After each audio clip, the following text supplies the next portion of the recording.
Hi Ryan, here's your clocks. The display's been sorted and what have you. If I just power them on, that's showing that. And if I give it a speed, if I give it 80 mile an hour and 8,000 revs, that's all working.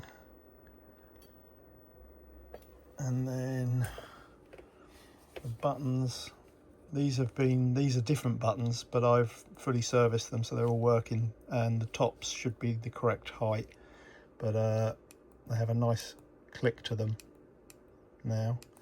And obviously the trip one, press that one and hold it, and resets the trip.